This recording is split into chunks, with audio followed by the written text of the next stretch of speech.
Today's episode is presented by Purple Carrot. Purple Carrot is the plant-based subscription meal kit that makes it easy to cook irresistible meals to fuel your body.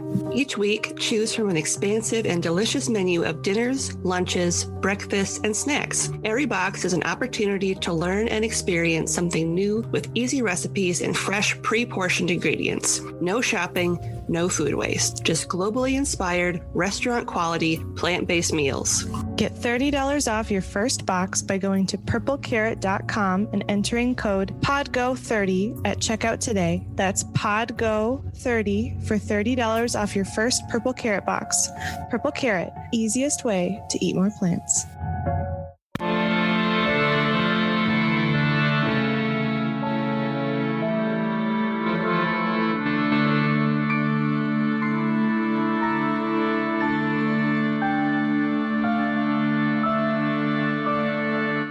Hello and welcome to Yield Crime, where we discuss the funny, strange, and obscure crimes of yesteryear. I'm your host, Lindsay Valenti, and with me is my sister and co-host, Maddie Stengel. Hello, hello. Hello. How's it going? It's going. We are recording kind of early on a cloudy Sunday morning today. It's hard to get up. I'm on my second cup of coffee. I'm only on my first, so I am jealous. But you got up much earlier than I did, so... Not by much, but yeah. Yeah, so heads up, there will probably be lots of animal sounds in this week's episode because Smooch is being very affectionate today. She is. I will do my best to cut out the really annoying ones, but if you still hear some cat sounds and maybe the occasional belch from Willie, you're welcome. Right. It's just some added flavor to today's episode. Chef's kiss. So before we get into it, I do have to open up the corrections cubby. What is it this time? It's not really correction. It's more of an apology. So when I rendered the audio for last week's episode, the Hinkley Fire one, I had to think about it for a second. For whatever reason, your audio was super quiet. Oh. So you could hear me loud and clear, but you sounded like you were whispering. Oh, no. And I didn't catch it until Saturday. So it went out Wednesday, Thursday, Friday, and then Saturday, because normally I listen to the first day it comes out. Yeah. And for whatever reason, I didn't listen to it. And I also was a complete moron. And I had scheduled... Well, you didn't listen to it because it was Thanksgiving. Well, and I also was a dumbass. And I had scheduled it for Thursday morning instead of Wednesday morning. So then I had to because I went to go check and I was like, where is it? And so I went into Buzzsprout and I was like, oh, I scheduled it for Thursday morning. And so I had to publish it right away. So yeah, my apologies for not only for it being late, but also for the audio quality being horseshit. And I was able to go in and fix it. So as of Saturday, at some point, the audio was what it was supposed to be. And I did apologize on social and I did relink it everywhere. So hopefully you had a chance to re-listen to it and could actually hear Madison. So sorry. Willie burps in your general direction. He does. Oh, that's literally never happened before. And I was like, of course, the one day I don't listen to it, that's just like Murphy's Law or whatever. Oh, yeah. Absolutely. All right. So now I'm going to close the cubby. Today's episode, we're continuing with the Mercember, Dismurder, whatever we want to call it, theme. Desmurder. Desmurder. It's the most wonderful time of the year. Murder. Murder edition. All the horrible things. Just to keep you grounded. Yeah, just to neutralize that joyful spirit of the season. It's the season to be jolly, but not that jolly. Tone that shit down, people. Right? Come on. We're all depressed at this point. It's okay to be down. It's okay. It's okay. We're just being down with you. It's all right. Join us. So this week's episode is going to be about Joe the Quilter. Ooh. He's not bad. He's the victim in this story. I just immediately went to human skin. Nope. Okay, cool. So it's not like a horror movie. It's not a horror movie. It's a very sad story. Oh, bummer. Sorry, Joe. Sorry, Joe, in your blessed memory. Ew. Yeah, that's so not on flake. Oh, yeah. I bet he doesn't even pad his quilt. So gross. Girl. Okay, sorry, Joe. That's my pre-cubby. I'm just gonna slide a note in the cubby door. Sorry, Joe.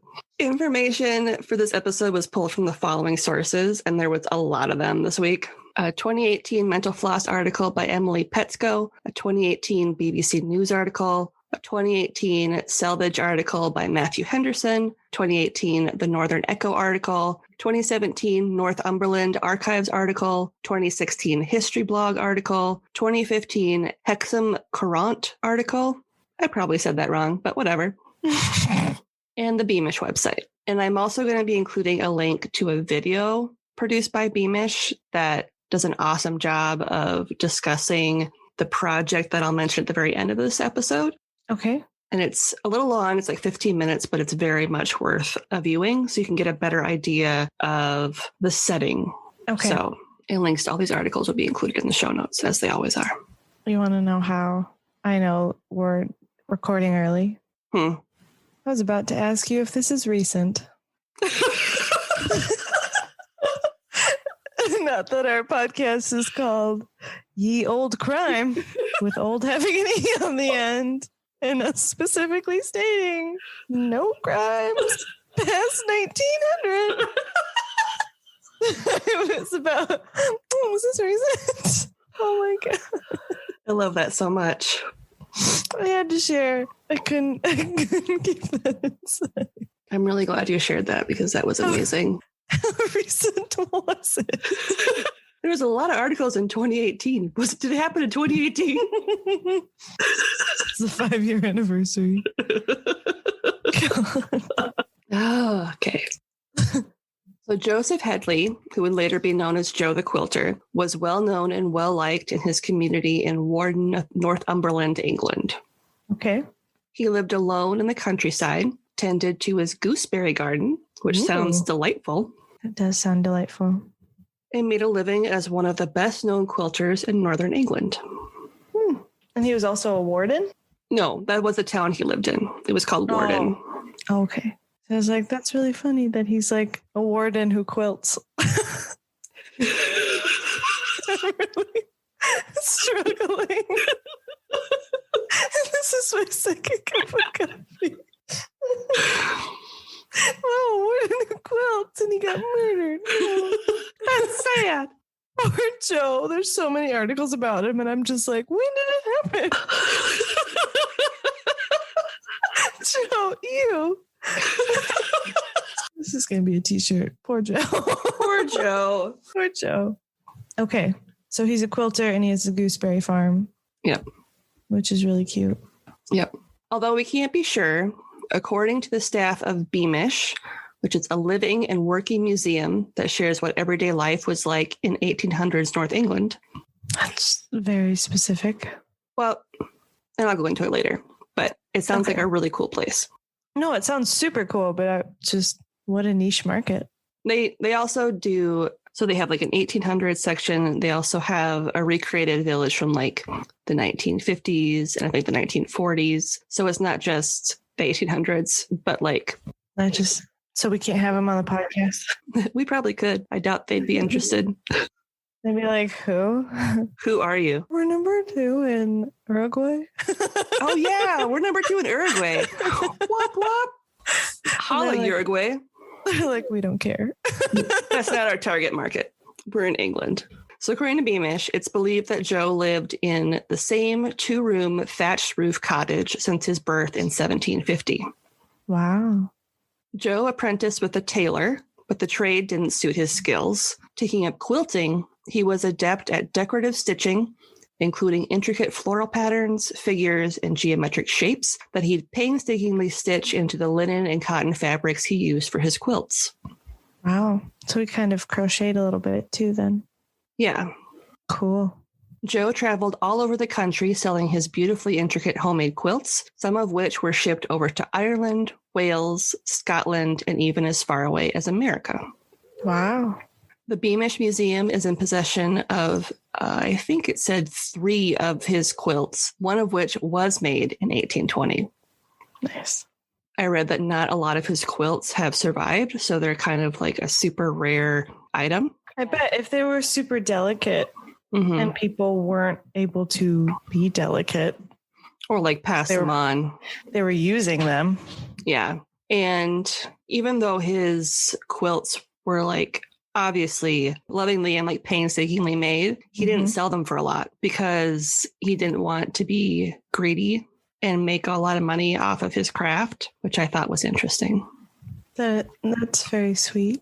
And on that note, even though he's famous for using a border pattern that became known as Old Joe's chain, like many independent craftsmen of the time, he was poor and relied on the generosity of the parish and his neighbors. That makes sense. Joe had a wife named Isabel that was 25 years older than him. And although I couldn't find information on when they married or how long they were together, or even when she passed, it's understood that he tended to her as she was bedridden for 8 years before she died. Oh. And by the time of her passing, Joe's vision had begun to fade, and he had to give up quilting altogether. Oh, devastating. Yeah, and he didn't travel a lot during the time that she was sick because he didn't want to leave her alone. Yeah. So, I mean, by the time she had passed, he was pretty much like destitute. So instead, he spent his time tending his garden, looking after his chickens, and even though he was feeble and very poor, Joe's cottage was known as a bit of a refuge for travelers and peddlers, as he would regularly open his doors to those in need of a warm place to stay. Joe. Yeah, so overall, he just seems like a really nice guy. I mean, based off, and everybody kind of said, you know, he was very well liked in his community. Yeah. For being very humble and gracious and giving. It sounds like it. Now it gets sad. No, it's already kind of sad. Joe was last seen alive the night of January 3rd, 1826. On his way home, he'd obtained a pitcher of milk, a pound of sugar, a sheep's head, and pluck, or offal, which is basically the internal organs of animals that would be cast off, but that could be eaten. So basically the really unwanted. Yeah, but it would have been really cheap. Yeah, or free. Or free. That he'd received from his neighbor, Mrs. Colbeck. And I guess she had a really good relationship with Joe. And so she was like always kind of providing him with stuff. Yeah, probably for super cheap, if not free. Yeah. And at around 6 p.m. that night, William Herman, a laborer at the local paper mill, paid Joe a visit on his way home from work before continuing on his way to Wall. And that's the town that he lives in. Wall. When he visited, William noted that Joe was preparing potatoes for supper and had a nice fire going in the hearth. Oh, what a picture. Around 7 p.m., a female peddler from Stamfordham, Mrs. Biggs, knocked on Joe's door to ask for directions to Four Stones since she'd lost her way in the dark, which makes sense because they didn't have like street lights or anything. Yeah. They're in like... It would be really dark too. Yeah. Especially if like there aren't any stars out or the moon's not out. Yeah, and they're in like northern England, so I mean it's in the countryside, so it's going to be dark unless people's like lights are on in their homes. Like you're not going to see anything. Well, it's not like they had like electricity too, so you probably see just a little bit of firelight. Yep. So after giving her directions and sending her on her way, it's believed that Mrs. Biggs is the last person besides the murderer to see Joe alive. At approximately 8 p.m., Mr. Smith of Houghton Castle rode past Joe's cottage on his way home and noted that the cottage was dark and all was quiet. Which was where? So it's believed that Joe was murdered between 7 and 8 p.m. based on this information. Okay. When none of his neighbors had seen or heard from him in 4 days, they quickly broke down his locked door and stumbled upon a truly horrific scene.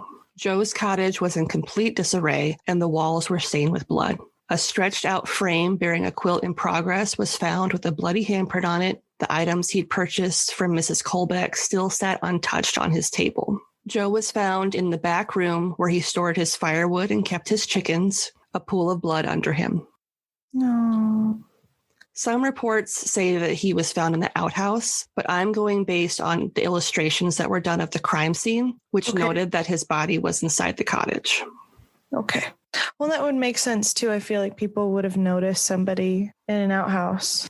Yeah. Probably more so than like they would notice something being weird in an outhouse versus someone's house. Yeah. His head, neck, and face were covered in slashes. Oh. His hands held a number of defensive wounds, showing he tried to fight off his attacker and protect himself. All told, he'd been slashed 44 times by a sharp object prior to his death. The murder weapon believed to be the bloody garden hoe that was found across his chest. Ugh. And that wouldn't be sharp. Mm-mm. Ugh. He was 76 years old. No, Joe. His cottage painted a picture of the brutal attack. The bed tester had been torn down, and a bed tester is the covering on canopy beds, like the curtains that you would close up to like four poster. Yeah, to keep in the heat and also give you some privacy. Yeah, I had to look that up because I had no idea what that was. Yeah, thank you for sharing. Yeah, the face of his grandfather clock was smashed in. Blood was found on the door, chimney, plates that still lay on top of the table, not to mention the walls and floor. His clogs were found outside as if he had tried to flee, and his clothes were covered in mud. So he did end up outside and was probably dragged back in. Yep. So it's believed that he was able to run outside before being dragged back into his cottage so the perpetrators could finish him off. Ugh, it's awful. His cottage was completely ransacked. Drawers opened, containers upended, and items not found to be worth much turned over. The only items of any real worth that he possessed, which were 2 silver tablespoons, 4 teaspoons, and 2 silver salt cellars, were the only items that were apparently stolen. Jesus. Sounds worth it. Yep. An 1891 issue of the Monthly Chronicle of North Country Lore and Legend stated, quote, "The only possible motive for the crime was considered to have been a hope of securing money, as it was foolishly believed that old Joe was rich, although he was receiving parish relief," end quote. Yeah. I bet it was probably just another traveler or travelers that came by, and he was so welcoming. They saw an opportunity. Well, and I mean, his quilts were famous, so I'm sure people were under the assumption that he was selling them for a lot of money. Yep. And he was just living modestly and sort of like storing up his fortune. Yep. Yeah. About him. I could see how that would be the motive. And then when the perpetrator realized he's poor, being so enraged, they're just kind of like, I'm just going to kill you. Yeah. Several rewards were offered for any information that would lead to an arrest, including one from the overseers of the poor, offering 100 guineas for information about the killer. That would be just under 11,000 pounds today. Mm. And they released posters noting that reward on January 17th, 1826. So that would have been a few weeks after the murder. Yeah. Robert Peel, Home Secretary of the time, offered a full pardon on behalf of His Majesty George IV for any accomplices who came forward with information on the killer. A jury convened and determined that the perpetrator had committed willful murder, and although several people were arrested and questioned, no one was ever formally charged with Joe's murder. And it became just another unsolved murder in North England. He was buried in Warden Churchyard on January 10th, 1826. Poor Joe. That's so sad. Yeah. An auction was held on Wednesday, March 19th, 1826, so roughly 2 months after his murder, to sell off what furniture of his remained. All that remained of Joe's earthly possessions were a dresser and shelves, 1 clock, 1 bed, 1 press, 1 kitchen table, and 1 corner cupboard.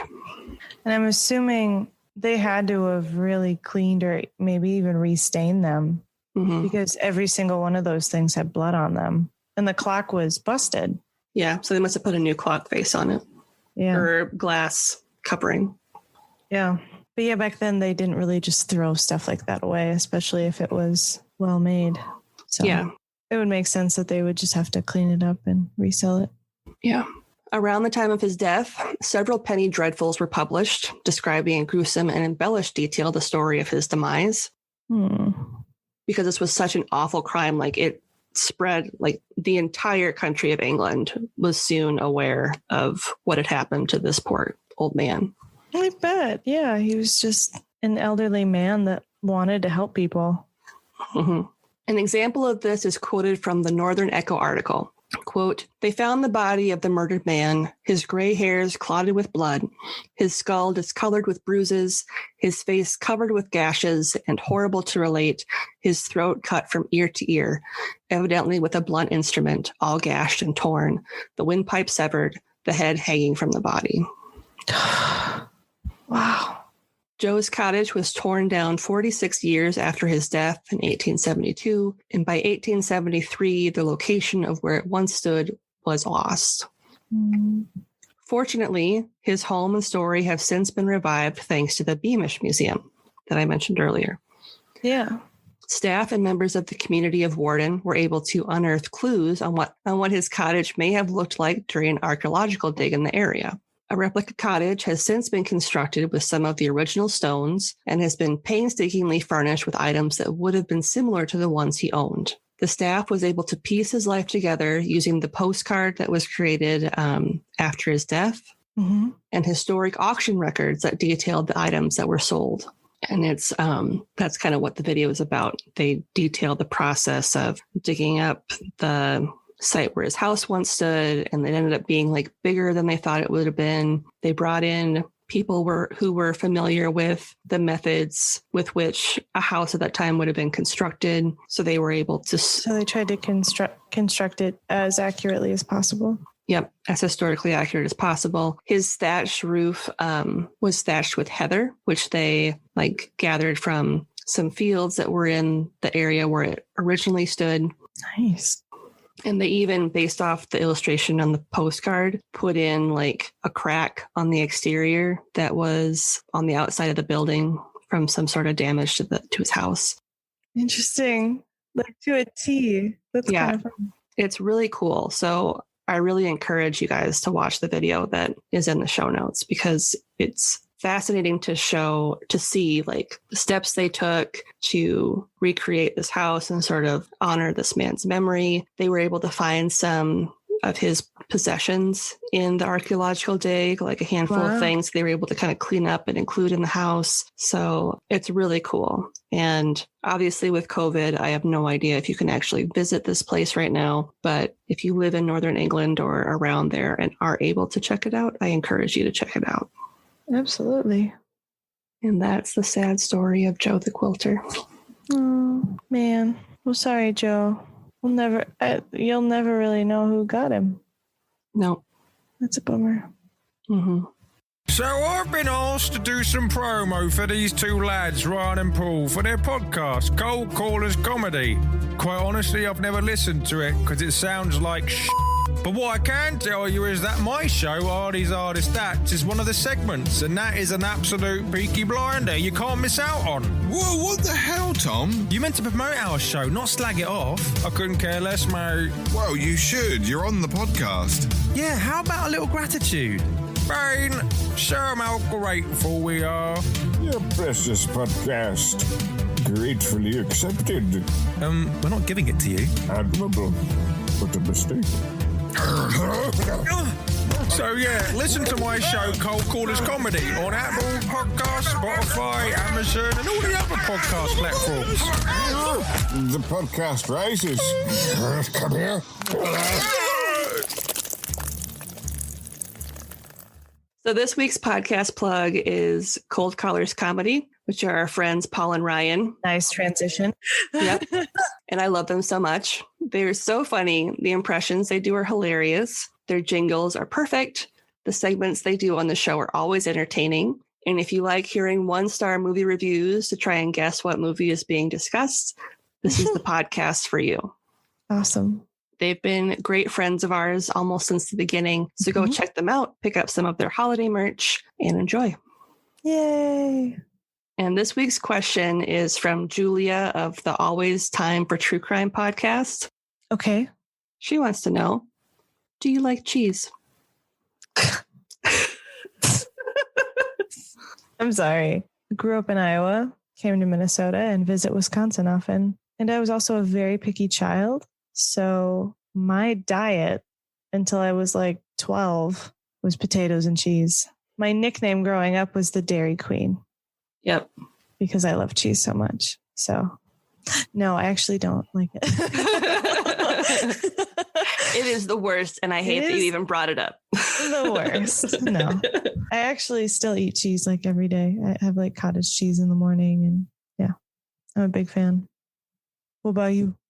I also am a huge fan of cheese. It makes me kind of sad that I can't eat a lot of it now because of my very late stage lactose intolerance. Mm-hmm. But yeah, I'm a big fan of cheese curds. Oh, yeah. And fried and not fried. Yep. And, cheese on crackers. Yep. Cheese with fruit. Mm-hmm. Yep. So, yeah, cheese is great. It's pretty great. Pretty much the best.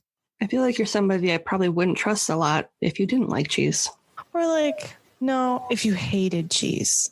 Yeah, if you hate cheese. Because you cannot like cheese because of what it does to your body, But like people who are disgusted and like can't even conceive of having cheese, it's different.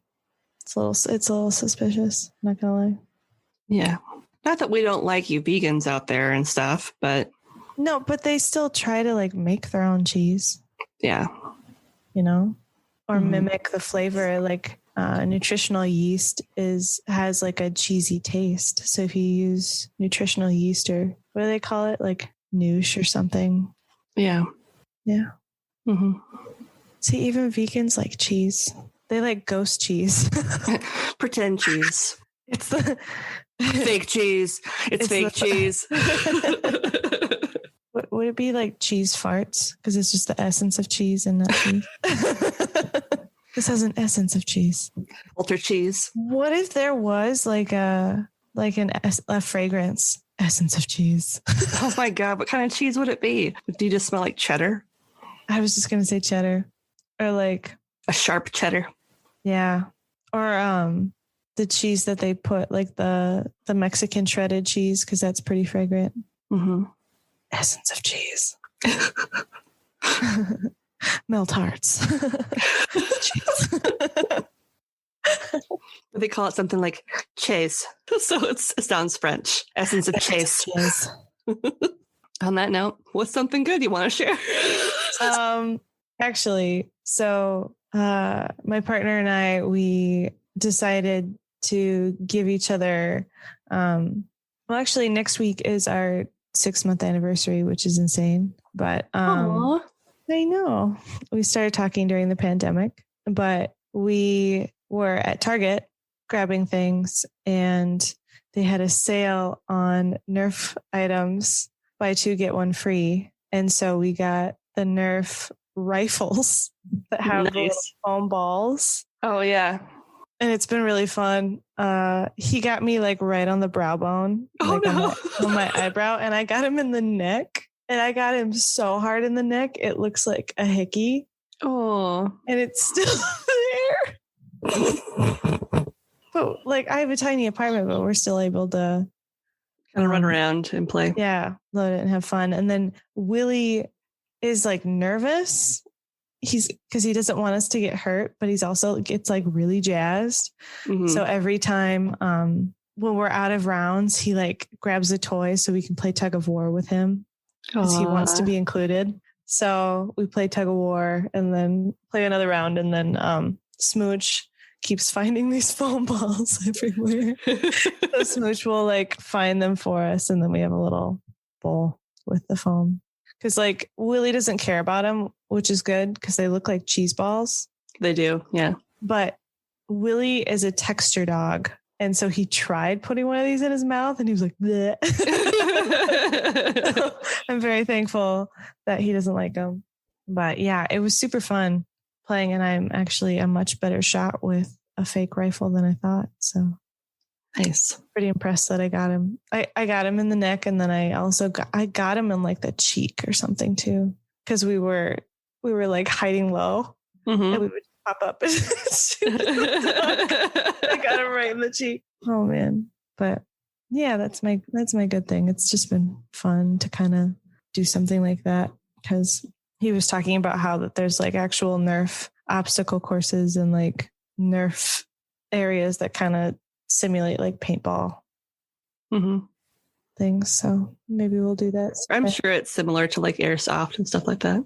Yeah. I think that's what he was talking about. So maybe one day we can do something fun like that. But I really want to do it in Mom and Dad's backyard. But we'd have to do it when we can find the balls. Yeah, it'd have to be like in the spring or something, in the summer. Yeah. So yeah. What about you? What's your good thing? All I'm going to say is you need to make sure you're wearing protective eyewear.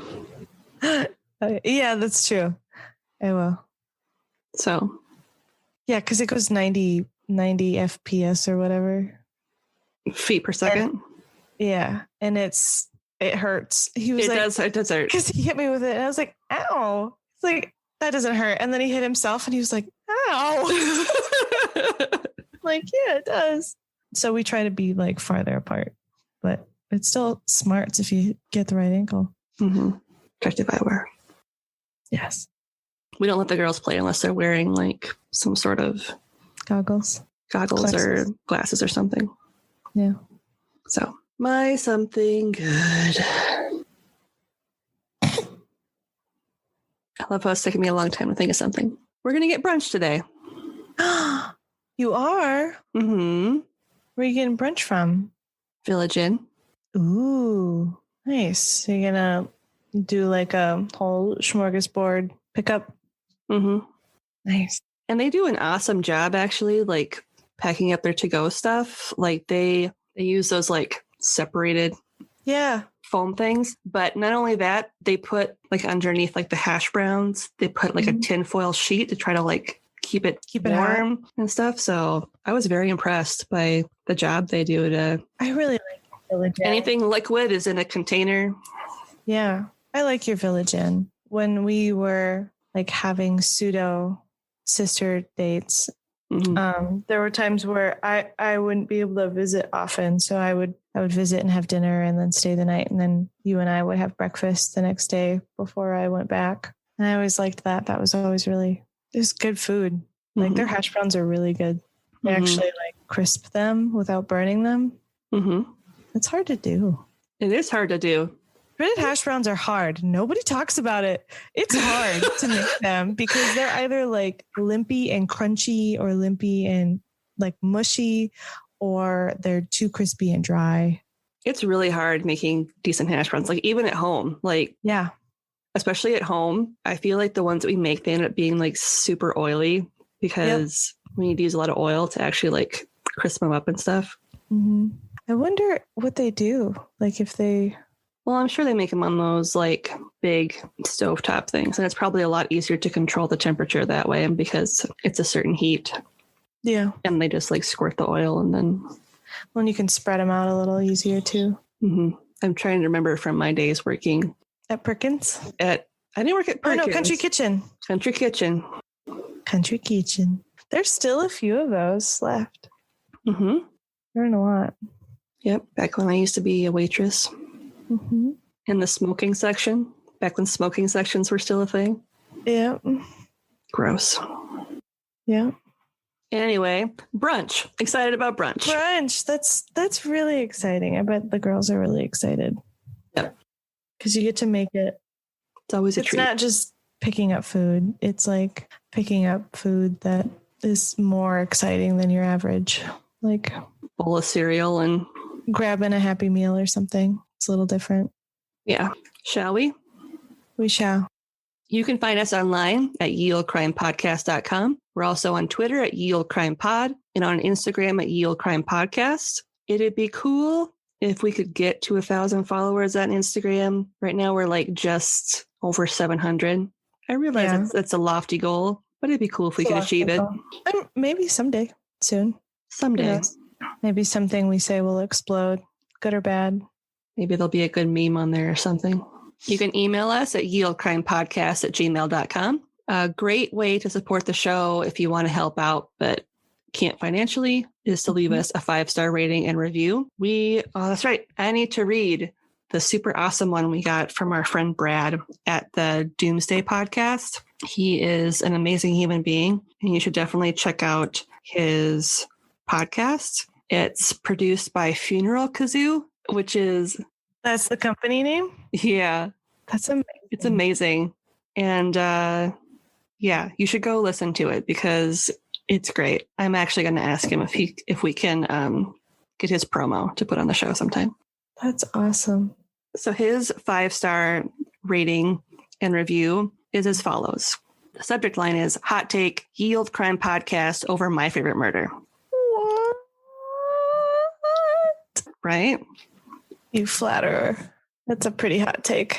Yep. He said, Lindsay and Madison are great partners in yield crime. I thoroughly enjoyed the first time I heard them and began a binge from the beginning of their library. The episodes are well-researched and comedic, and the topics are well-curated. They quickly replaced my favorite murder in my rotation. Wow. What? That can't be. I mean, it could, but like, that's crazy. Mm-hmm. So, Brad, you're my new favorite Canadian. Yeah, you're my new favorite. Because, yeah, that's awesome. That's quite the compliment. Like, they have their own network. Mm-hmm. I think I'm probably the Karen. All we need is this. Oh, I'm definitely Georgia. Like, I'm Karen. All we need is a Steven. Yep. Steven. All right. If you want to support the show financially, you can do a one-time donation at Buy Me a Coffee. If you want to do a monthly donation, you can join us on Patreon. Mm-hmm. We have lots of bonus content, including links to episodes where we have been guests, some special bonus content that you can't find anywhere else, early ad-free access to our episodes, and you can support us for as little as $5 a month. Not a bad deal. Not bad at all. You can also purchase merch on our TeePublic. Mm-hmm. There is a sale this week, December 9th through the 11th. So you can get up to 30% off. And this is also the last week where you can purchase your limited edition Willie merch. Oh, get it. With 100% of the proceeds going to Can Do Canines. So with 30% off, that means $14 tees, $20 phone cases, $30 crew necks, and way more available. Our friend Bree recently purchased the Willie tote bag, and we're going to put it on our Instagram. Cute. So thank you, Bree. Yes, thank you so much. I'm still waiting for mine to come, and I'm so stoked. TeePublic sent me this lovely little message, and they're like, it's still going to come on time, but it just hasn't shipped yet. I'm sorry. Okay, I can't imagine how busy they are right now. Oh, yeah. But I'm so excited to have Willie's face on a shirt forever and ever and ever. Mm-hmm. Go get one. He's really cute. He's seriously like the most handsome dog ever. He's such a handsome boy. So handsome. And on that note, as always, I'm Lindsay. And I'm Madison. And we'll see you next time with another tale as old as crime.